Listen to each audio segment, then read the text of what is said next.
Okay, if you want to change the factory pin code or existing pin code, let me show you.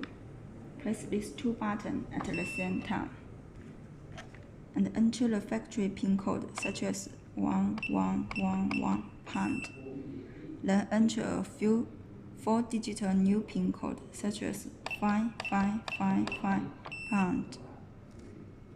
Okay, let's test it.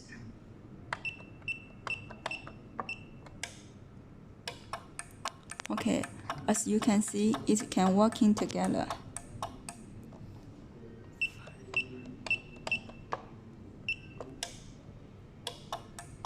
Now the new pin code is 5555. Ending with pound. Okay, thank you.